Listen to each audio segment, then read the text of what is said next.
দেখুন আপনার কোনটা পছন্দ হয়। ম্যাডাম তো মার্টিন গ্রুপের প্রেসিডেন্টের স্ত্রী, তাই না? মার্টিন গ্রুপের সম্পত্তি দেশের সবচেয়ে ধনী ব্যক্তির প্রায় সমান। ম্যাডামকে কিন্তু চটানো যাবে না। এই ইন্টার্ন, তাড়াতাড়ি যাও, ম্যাডামের জন্য চা নিয়ে এসো।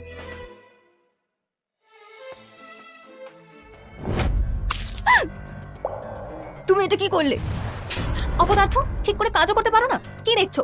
এক্ষুনি হাঁটু গেড়ে বসে ম্যাডামের কাপড় পরিষ্কার করো। তুমি তোমায় ধাক্কা মারলে, বসতে হলে তুমি বসো। আমি সবচেয়ে বড় লোকের মেয়ে, আর আমায় হাঁটু কাটতে বলছো? চুপ করো, ভান করা বন্ধ করো। তুমি তো সেই ধনী ব্যক্তির নতুন খুঁজে পাওয়া মেয়ে।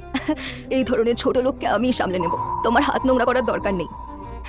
তুমি আমার জামা নোংরা করেছো, জানো এর দাম কত? পারবে এর ক্ষতিপূরণ দিতে? এক্ষুনি হাঁটু গেড়ে ক্ষমা চাও। মা, আমায় তো গয়না ডিজাইন করতে হবে, তুমি ওদের পছন্দগুলো একটু বলো না। হ্যাঁ হ্যাঁ হ্যাঁ, তুমি কি জানতে চাও আমাকে বলো, আমি তোমাকে সব বলে দেবো। গ্রেস মন্দিরের গুরুজি বলেছেন চা দিয়ে এগুলোর যত্ন করা যায়।